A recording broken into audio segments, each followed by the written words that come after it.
皆さんこんにちは。株式会社スマレジ2022年4月期第1四半期の決算説明会を開催させていただきます。今回もオンラインにて進めさせていただきますのでよろしくお願いいたします。私、本日進行役を務めさせていただきますスマレジで IR を担当しておりますニキと申します。よろしくお願いいたします。代表取締役の山本です。よろしくお願いいたします。取締役副社長の湊と申します。よろしくお願いいたします。早速でございますが、本編を始めさせていただく前に、一点皆様に決算説明資料の内容について訂正をお伝えさせていただきます。2022年4月期第1四半期の決算説明資料でございますが、ページで12ページ、ARR サブスクリプション売上高の推移のページ内で、ページ下部のですね、注釈1で書かせていただいている内容に1点誤りがございました。21年4月の MRR というふうに書かせていただいておりますが、正しくは21年7月の MRR を12倍して算出をいたしております。訂正をさせていただきます。それでは早速始めさせていただきます。まずはじめに新型コロナウイルスによる影響について聞いてまいります。4度目の緊急事態宣言が延長をされておりますが、現在当社における影響については山本さんいかがでしょうか。はい、今年に入って2度目、3度目、そして4度目と続いて緊急事態宣言というのが出ておりますが、スマレジの問い合わせであったりとか契約に対しての影響っていうのは徐々に薄くなっていっているというか、マイナスの影響というのが徐々になくなってきていて、むしろお客様増えてる状態にありますし、問い合わせの数も2021年の最多となっておりますので、徐々にいい方向に向いていってるかなというふうに思います。はい、様々な業界でお使いいただいておりますが、このコロナ禍で業界別で見る何か違いというところがあれば教えていただけますでしょうか。そうですね。例えばテレビとかのメディアで飲食店が結構厳しいとかってよく言われたりとかしてますけれども、そんなにその飲食店が特別に悪いとかっていうわけでもなくて、スマレジのお客様って小売店と飲食店がすごく多いんですけれども、どちらもそんなに影響はないかなと思っております。でただイベントであったりとかイベント物販で使うような業態っていうのはなかなか戻ってこないような状態かなと思います。はい、それでは続きまして、2022年4月期第1四半期の決算概要についてご説明の方させていただきます。はい、通期計画で、自動釣り船機のですね供給が少し滞るかもしれないというふうに書いておりました。前回の決算説明資料の中にね書いておりましたが、その外部要因としての自動釣り船機のサプライヤーの供給不足の影響、マイナスの影響っていうのを少し受けましたが、売上高は9億2000万円ということで着地しております。その自動釣り船機の供給不足っていうのは今解消しておりまして、どんどん良くなっていってるかなと思います。で、営業利益の方ですが2億3000万円と営業利益率が 25.2% とかなり高水準で着地しております。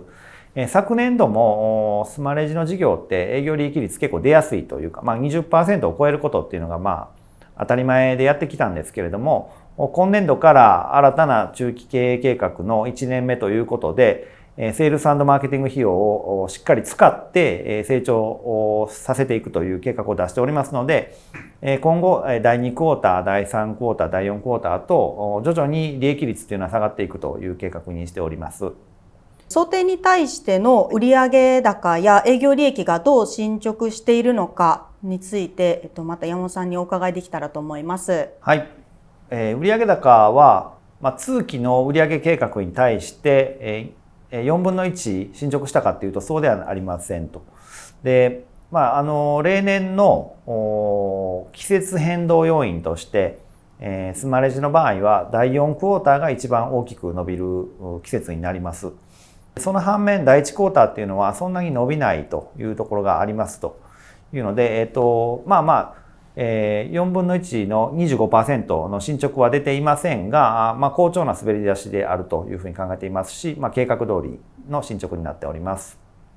続きまして、決算説明資料11ページの売上高内訳の推移について聞いてまいります。売上の四半期推移になっております。こちらの資料は毎回出しているものなんですけれども、改めて説明しますと、グラフの下の部分、濃い青の塗り部分がクラウドサービスの月額利用料等ということで、MRR になります。こちらはお客様がずっと増えていっておりますので、積み上げで少しずつ四半期ごとにお客様が増えていくごとに売上が上がっていっております。で、グラフのもう一つの薄い水色で塗っております。こちらの方がクラウドサービスの関連機器販売等ということで、スマレジってレジのサービスですから、レシートプリンターとかバーコードリーダーとか、あと現金を入れておくキャッシュドロワーっていう、金庫みたいなものの物販が生じます。でこちらの売上になります。でこちらはワンショットの売上になりますから、ずっと積み重なっていくというよりも、その時その時の商談の制約数に応じて変動するという流れになっています。左側に粗利率を書いておりますが、このクラウドサービスの関連機器販売等の粗利がだいたい 35% ぐらいで、SaaS と書いてますクラウドサービスの月額利用料等の粗利が 80% から 84% の内訳になっております。この第1クォーターですが、月額利用料は順調に積み重なりました。で、機器販売等の方も着実に積み上がっておりますというか、契約が取れております。ただ4クォーターと比べて少し下がっているように見えますが、こちら先ほども申しましたように季節変動要因が少しありますので、第1クォーターは4クォーターと比べると少し下がるとなっておりますが、昨年の第1クォーターと比べて見ていただけるとかなり伸びてきているという状況になっております。はい。では続きまして採用状況について聞いてまいりたいと思います。はい、従業員の推移の方でございますね。はい。現在積極採用再開をしているという状況ではありますが、改めて現在の状況について教えてください。はい。昨年度1年間がコロナの影響がどうなるかわからなかったので、少し採用活動を止めておりました。少しというか採用活動を完全に止めておりました。それで、去年は従業員が少し減ったんですけれども、中期経営計画とともに今は活動を再開していますので、しかも全部署にわたって採用活動を開始しておりますので、早速第1クォーターで人数増えております。で、採用チームなんですけれども、もともと去年までは一人部署というか、採用チーム一人しかいなかったんですけれども、そこのメンバーの拡充もしまして、今採用チーム4人で活動していますので、その活動が結構加速してくるかなと思ってます。はい、それでは続きまして、当社の事業の状況について聞いてまいります。決算説明資料で18ページにございますスマレジ4の進捗、スマレジアプリマーケットの進捗について、湊さんに聞いていければと思います。はい、スマレジアプリマーケットなのですが、開発パートナーで現在法人さんで356社、個人さんで175社と、どんどん増えてきておりまして、公開アプリの数も40個以上となっております。で、またアプリをいろんな人に使っていただけるよう、スマレジの既存のお客さんに使っていただけるようアプリを紹介するようなメーリングリストを送ったりですとか、ユーザーさんからの方もこういうアプリが欲しいという声をなるべくデベロッパーの方に届けれるようにユーザーリクエストのページなども用意してアプリマーケットの利用促進を図っております。はい、直近でも活性化が進んでいるかなというところなんですけれども、今後このアプリマーケットがどのような展望を遂げていくのかなといったところで、将来的な見込みがもしあればぜひ教えていただきたいなと思うんですが、いかがでしょうか。アプリマーケットは去年の7月からスタートした、新たな取り組みなんですけれども、今競合他社にはない、ユニークな特徴かなと思っておりまして、ここはかなり会社を挙げて、強化していきたいなと思っております。で、これまでですね、クライアントさんのターゲッですね、小売店と飲食店っていうふうにざっくりお伝えしてきてたと思うんですけれども、小売店飲食店って一言でくくっても実はすごく細かな業態がたくさんありまして、例えば飲食店でも、レストランがあったりとか焼肉屋さんとか居酒屋さん、タピオカ屋さんとか、今だったらフルーツ大福とかいろいろいろんな業態があって、でそれぞれに合わせた業務システムっていうのを提供していくべきだというふうには考えておりまして、それがそのアプリマーケットの上でいろんな業態向けのニッチな細かなアプリっていうのが登場してきたらいいなっていうふうに考えています。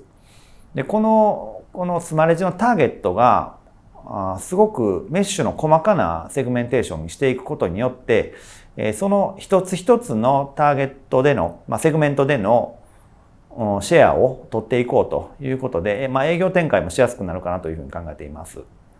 ぜひ今後もご期待いただきたいと思います。ありがとうございます。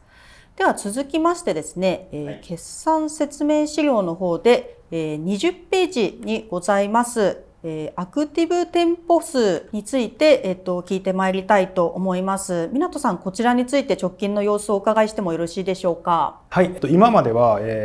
アカウント数、店舗数っていうのを、KPI としてたのですが、最近は、アクティブ店舗数というものを KPI にしております。で、お客さんの獲得も、まずインストールしていただいて無料で使ってもらおうという施策を練っていたのを、まずは問い合わせしていただこう。その理由がやはり最初使ってみるには初期設定がいろいろ複雑で難しく、実際に使うまでにやめてしまうお客さんというものが多かったので、なのでまずは問い合わせしていただいて実際に運用をお伺いして、それに即した設定を行うことでアクティブでずっと使い続けていただける状況を作っております。確実に伸びてきているかな、はい、そうですね。その結果、はい、じわじわアクティブ率は伸びてきているかなという感じです。はい、続きまして決算説明資料の方で22ページにございます解約率の推移についても確認してまいります。コロナ禍の状況でも低いこちら水準を続けているかなと思いますが、いかがでしょうか。弊社でここで掲載している解約率なんですが、契約 ID ベースのものではなく月額ベースの解約率となります。MRR チャンレートを記載しております。現在で 0.54、だいたい1% 弱 0.5 からの振れ幅あるんですけども、コロナのタイミングで少し伸びたものの 0.5 ほどの低水準を継続しております。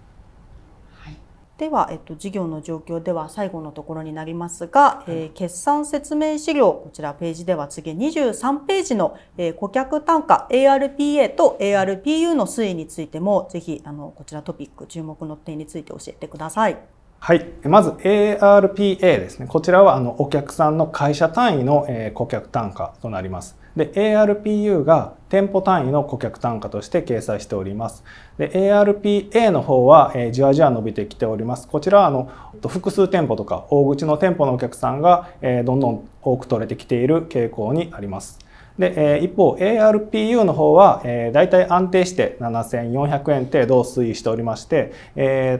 たまに少し下がる時があるのですが、大型のお客さんが獲得できるとボリュームディスカウント等もございますので、そこで多少のブレはあるのですが、現在顧客単価は安定している状態です。そうですね。ARPA と ARPU で、ARPA ってアカウント単位なので、1社にぶら下がる店舗数っていうのが増えていくと、つまり案件が大型化していくと上がっていく傾向にあるということなんですが、ARPU の方が1店舗あたりですよね。1店舗あたりの客単価っていうのがずっと横ばいであると。安定しているといえば安定してますし、ただもうちょっと伸ばしていかないといけないというのもあるかと思います。で、一つ考えられるのは、先ほど出てましたが、アプリマーケットですね。アプリマーケットは元々の料金体系にプラスしてお金を払っていただいて、追加機能を買っていただくっていう施策になりますので、ここの客単価向上に少しずつ貢献してくるかなというふうに考えております。あとは考えられるとすると、既存の店舗さんにクロスセルするような商材、スマレジの中ではスマレジタイムカードっていうのがありますから、勤怠管理システムですね。こちらをスマレジのお客様にもう少し提案していくであったりとか、または決済ですね。クレジットカード決済をはじめとしたその決済事業の部分を今は少しだけ手数料をいただいてます。代理店としていただいてますが、そこの手数料率の見直しなど、もう少し決済部分での収益の改善っていうのを考えていきたいなと考えております。はい、それではですね、今申し上げたような施策がちょうど盛り込まれております、次のトピックで中期経営計画の進捗状況についてお伝えしてまいります。はい、決算説明資料の方ですとページ数では26ページになります。はい、4つの具体的な施策掲げておりますが、それぞれの進捗について一つずつお伺いできますでしょうか。はい、4つの施策、広告宣伝への集中投下、アプリマーケット施策、スマレジタイムカード、クリエイティブ人材の育成と4つ掲げておりました。で、一つ一つ、進捗、あるものとないものっていうのがあるんですけれども、一つずつ、いきましょうか。まず、広告宣伝への集中投下っていうのは、すごくわかりやすいんですけれども、今まで、昨年度まではあまり広告宣伝費っていうのを使ってこなかったんですね。で、使わないっていうのもどうかということで、一回しっかりと宣伝費を使ってみて、どれぐらい顧客が獲得できるのかっていうのをやってみようということで、チャレンジが始まっております。で、今やっているのがテレビ CM であったりとか、オウンドメディア、を始めています。それ以外にもいろいろ今仕込んでいますよね。はい。何ですかね。何ですか？ちょっと言えますか？オフラインコンテンツであったりとか、テレビ以外のメディアのコンテンツなど、テレビも含めてかな、イベントとか、施策をいろいろ仕込んでいる状態。そうですね。あとテレビもほぼ初めてというか、実は2回目のチャレンジなんですけれども、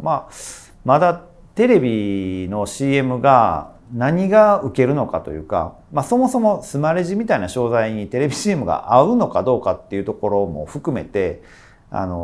試しながらやっていかないといけないなっていう状態なので、ちょっといろんなチャレンジはまだまだやっていかないとなというところです。一応でもたくさんの企画が進んでますね。はい、まだ目に見えてるのはテレビ CM とオウンドメディアだけですが、いろいろと準備中という段階になります。で、アプリマーケットの施策の方は先ほどから何度も出てきておりますが、かなり会社として力を入れているところになります。で、まだ売上としてはまだまだ小さいんですけれども、たくさんアプリが登場していたりとか、あとは、途中で、湊が申しましたが、ユーザーリクエスト機能っていうものを始めたりとかっていうふうに、進めています。ユーザーリクエスト機能は、もうちょっと具体的にいくとどんな内容になりますかね。ユーザーリクエストページなんですけども、今までもユーザーさんからの例えばこういう機能が欲しいとか、スマレジの、標準機能に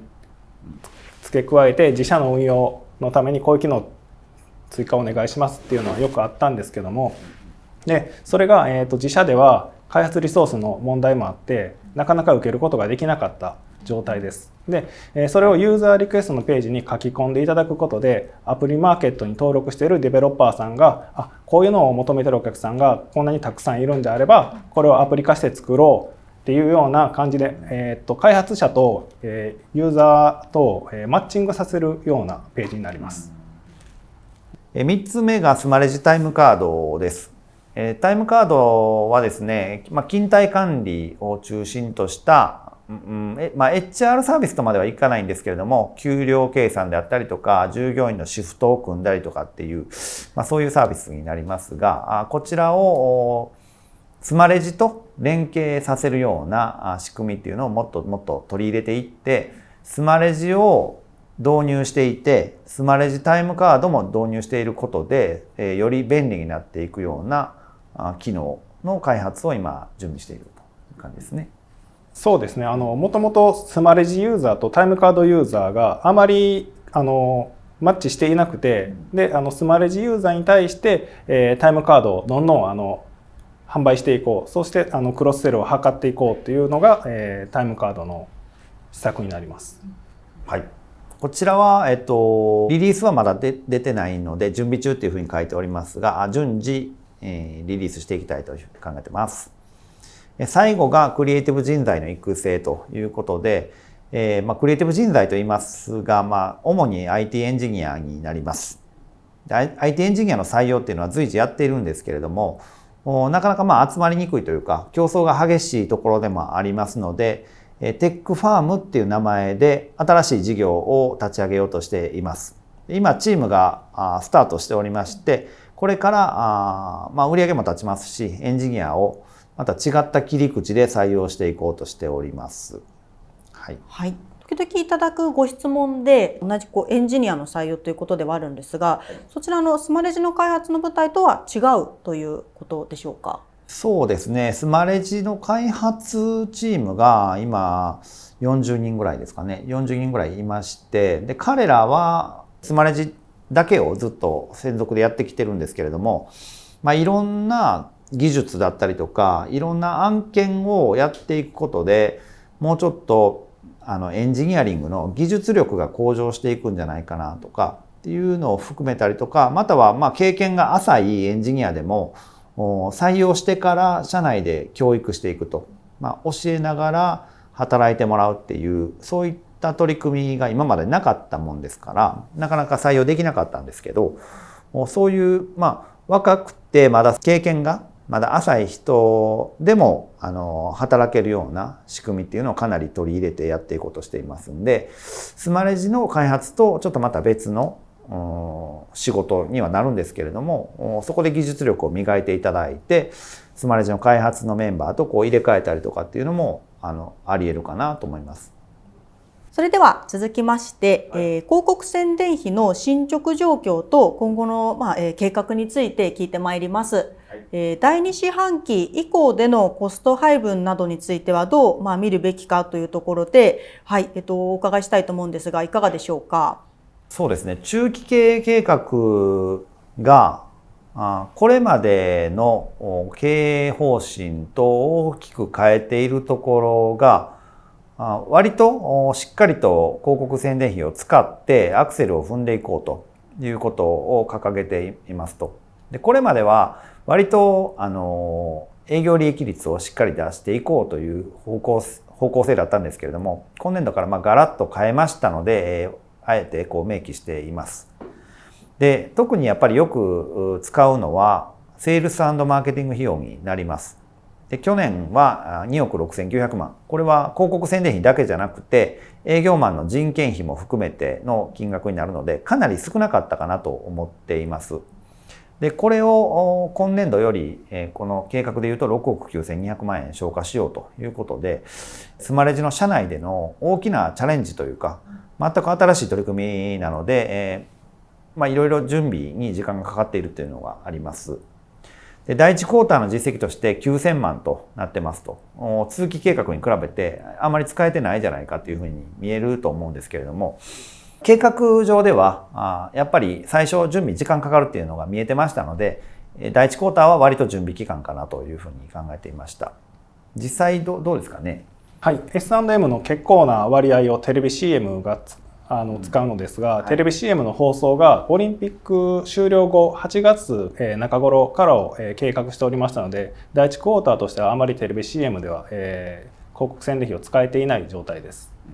で第2クォーター以降でこれまで以上に投下していく予定です。はい、営業チームの採用も下期向けてどんどん増えていきますし、メンバーも増えていきますと。で、広告宣伝費もオ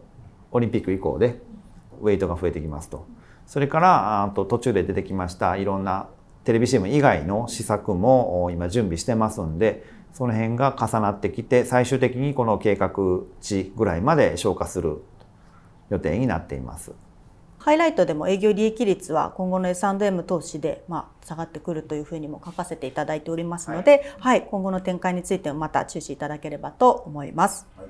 では続きましてですね、ARR の進捗について、聞いてまいりたいと思います。計画と実際の実績とについて、いかがでしたでしょうか。こちらも同じくなんですけれども、売上高成長率よりもARR をかなり重要視していこうという中期計画になっております。計画数値も発表しておりまして、今年度が27億円、来年度は36億7千万円、でその翌年度で50億を超えていく ARR を生み出していこうというふうな計画を立てて進めております。でこちらの方も例えばテレビ CM の話出しましたが、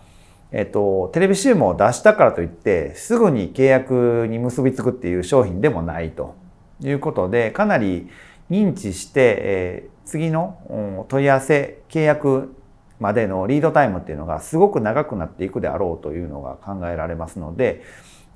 すぐに ARR に結果に結びつくかっていうとそうではないということで、スロースタートな計画値になっています。はい。でそれに対して割と、今実績が出た感じですかね。そうですね。当初の計画よりはかなり上振れたMRR、ARR が獲得できている状態です。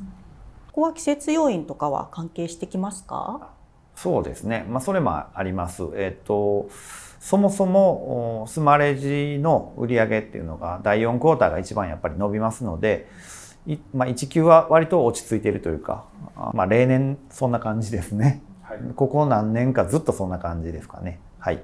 それでは、前期の決算説明資料の方で開示をいたしました、スマレジの KPI サマリーにつきまして、今回第1四半期の決算説明資料の方では掲載をしておりません。ちょっとこちらについてご説明の方お願いしてもよろしいでしょうか。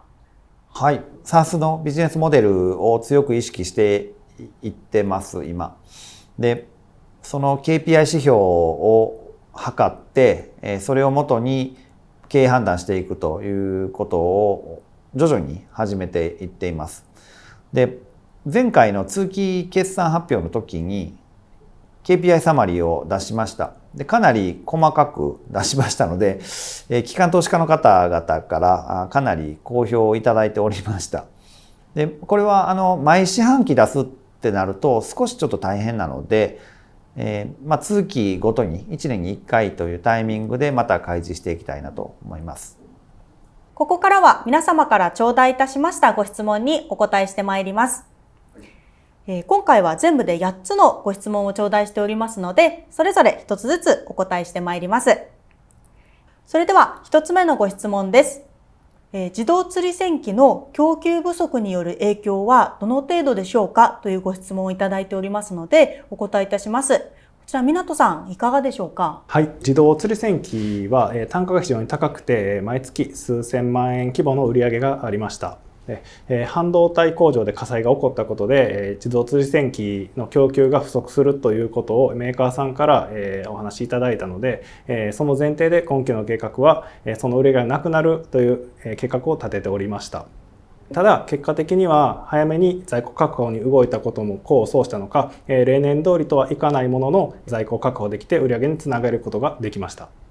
追加のところで今後、まだまだこの半導体不足っていったところ自体は解消されていない世界的な状況だと思うんですが、こういったところへの対策とか見通しっていうのはありますでしょうか。はい、今後の見通しとしましてはメーカーさんはもう供給不足は解消していくというふうにおっしゃっているのですけども、世界的な半導体不足っていうのはまだまだ拡大しているので、自動釣り船機は在庫がなくならなくなったとしても iPad であったりレシートプリンターっていうのが今後また枯渇していく可能性がありますので、その辺も在庫を多めに確保しながら販売の機会損失にならないように対策を講じていきたいと考えております。それでは2つ目のご質問です。通期計画に向けて計画通りに推移とのことですが、第2四半期より投資を大きくしていく計画でしょうか。期によって投資額が大きく変化するのでしょうかというご質問をいただいております。じゃあ山本さんいかがでしょうか。はい、本編でもありましたが、徐々に大きくしていく計画があります。特に広告宣伝費がどんどん増えていくことになると思います。あとは採用もしてますんで、人件費が後半に向けて徐々に重くなっていくっていうのも加算されると思いますし、CM だけじゃなくてラジオとかテレビ番組等も企画を今どんどんしてますので、かなり膨れてくるかなと思います。期によって投資額が大きく変化するかということですけれども、今年度初めてこれだけの広告宣伝費を使おうとしていますので、その結果を見て来年度再来年度どれぐらい増やしていくかっていうのは、それを今年度の結果を見てから決めていこうかなというふうに考えてます。はい、それでは3つ目のご質問です。タイムカードのアップデートをお願いします。ARR、登録事業所数、登録従業員数などをお願いいたしますということでございますが、山本さん、こちらはいかがでしょうか。こちらはSaaS の KPI、スマレジの KPI と同じくで年に1回の開示とさせていただきたいと思います。よろしくお願いします。では続きまして4つ目の質問ですが、ちょっと同じくスマレジタイムカードに関してのご質問です。勤怠管理サービスは競合も多いかと思いますが、スマレジタイムカードは今後どのような展開を想定されていますかというご質問でございます。同じく山本さんいかがでしょうか。はい。勤怠管理サービスとか、もしくは給与計算であったりとか、あと HR ですね。その人というか、人材の管理みたいなサービスっていうのがすごくたくさん出てきていますというのは確かにあります。で、スマレジの強みを生かそうと考えると、やはり、スマレジのお客様にまず使っていただけるように、特に店舗さんですね、店舗運営者に対して便利になるように、もっとエッジを効かせていくっていうのがかなり有効かなと考えています。で、そのために、タイムカードを今アップデートしておりますし、準備しておりますので、今後スマレジとスマレジタイムカードのクロスセルを強力に推進していきたいなと考えております。ご質問の5つ目でございます。有料店舗率が少しずつ上昇しているようですが、有料化の施策を行った結果でしょうか。今後も有料店舗率を上げていくご計画でしょうかというご質問をいただいております。こちらについて湊さんいかがでしょうか。こちら先ほど決算説明資料の、アクティブ率のところでもお話しさせていただいたんですけども、顧客獲得の施策っていうのを変えたところが一番大きいかなと思います。とりあえず使っていただく、無料でいいので使ってくださいというのではなく、問い合わせいただいて運用に即した使い方っていうのを、きっちりと説明させていただいて使っていただくというのを行っていくことによって、有料のお客さんが増えてきたかなと感じております。有料店舗率を上げていくというよりも、最初から有料でご契約いただくアプローチをしているという理解で合ってますでしょうか。運用に即した使い方を正しく伝える方が僕はいいかなと思っております。無料で使えること結構多いので、無料で使えるお客さんには無料のまま使っていただければありがたいんですけども、有料で実際もっといい機能もあるので、それを、実際の店舗運用に合わせてどんどん使っていっていただけるんであれば、そういう説明をさせていただくという感じですね。それでは続きまして6つ目のご質問です。アプリマーケットの売上など開示できるものがあればお願いしますということでご質問いただきましたが、山さんこちらはいかがでしょうか。はい、アプリマーケットの流通額に対してスマレジが 30% の手数料をいただきましょうっていう取り組みになってます。売上でいうとまだまだ小さくて開示するほどのボリュームでもないんですけれども、だいたい今スマレジの取り分の部分で月にだいたい数十万円ぐらいの金額感で今推移しています。まだそれぐらいですね。はい。でアプリマーケットに関してはIR チームの方で毎月マンスリーレポートっていうのを出してたりとかでこんなアプリが登場しましたとかっていうのをお知らせを出してくれてるので、そちらを見ていただけたら嬉しいなと思います。はい。ぜひマンスリーレポートのご購読をよろしくお願いいたします。それでは、続いてもう一つアプリマーケットに関するご質問をいただいております。アプリマーケットの、公開アプリ数も徐々に増えてきているようですが、今後強化したいアプリの領域やジャンルはありますかというご質問でございます。いかがでしょうか。デベロッパーさんというか、開発パートナーさんが作ってくださるので、あまりコントロールできることもないんですけれども、スマレジとして欲しいところっていうのはやっぱりe コマースとの連携が大きいかなと思います。特にコロナで店舗で買い物するよりもネットショップで買い物するっていうことの機会がかなり増えてるんじゃないかなと思います。日本だとAmazon、楽天、ヤフーショッピング、その他いろいろなEC サービスありますが、店舗さんから見たときにいろんな販売チャンネルというかe コマースのサービスにいろんなところに出品するので、それらを一つにまとめて管理するっていう機能を今後果たせるようになってくるのかなと思っておりますと。で、スマレジのすごく大きな強みとして、小売店さん向けの在庫管理機能っていうのが他社と比べてかなり充実しているという自負がありますので、それをうまく活用すると。e コマースでもリアル店舗でもいろんなところに在庫とあと販売の面が広がってますので、それらをうまく管理していけるような仕組みになっていけたらなと思いますので、その部分が一番注力したいなと思っておりますが、それ以外でもすごくニッチな小さな要望とか機能でもいいですから、すごくニッチな部分をたくさん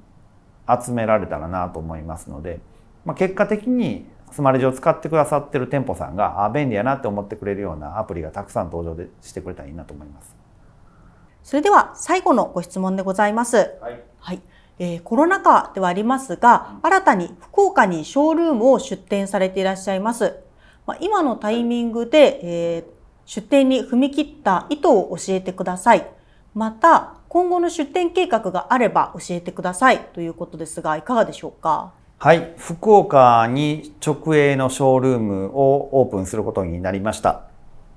で、もともと福岡のエリアはフランチャイズで、ショールームやっておりましたが、証券が非常に大きいと、北九州エリアの証券がすごく大きいのもありまして、まだまだいろんなことがチャレンジできるんじゃないかということで、直営でやろうということに踏み切りました。で、もともと1年以上前からこの計画はあったんですけれども、コロナ禍に突入したので一旦中断していたんですね。どこでまたアクセルを踏むかっていうタイミングもあったんですけれども、中継も出してこれからまた、アクセル踏んでいこうという時期ではあったので、早速福岡の出店を決めました。もう一つが今後の出店計画ですね。主要な、ターミナル駅だったりとか、またはどこですかね、東北とかはまだ出店してないので、そちらは計画していきたいなと思いますと。で、今実際に具体的に計画案としてあるのはあと数箇所はあります。特に東京地域ですね。東京のやっぱお客様すごく多いので、例えば渋谷だったりとか東京駅の方で物件を探してはおります。はい。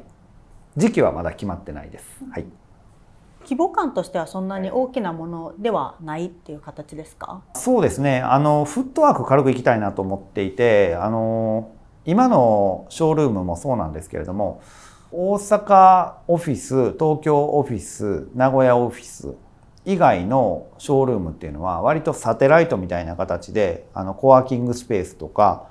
シェアオフィスをうまく使った出店になってるんですね。だから出店もしやすいし、もしうまくいかなかった時の退店もしやすいっていうような作りになっているので、ですから小規模で、とりあえず出店してみて、でもあかんかったらすぐ退店できるっていう状態で試していきたいなと思います。では皆様からいただいたご質問は以上となります。たくさんのご質問ありがとうございました。それでは最後に、私ども IR からのお知らせです。毎月最新の IR ニュースや適時開示情報をニュースレターや LINE でお届けしております。ぜひご登録をよろしくお願いいたします。IR チームで、IRTV とかもやってますよね。はい。それから月次で、店舗数の開示もしておりますので、ぜひご覧ください。中期経営計画の達成に向けて、役員、従業員一丸となって邁進してまいりますので、今後ともよろしくお願いいたします。今日はどうもありがとうございました。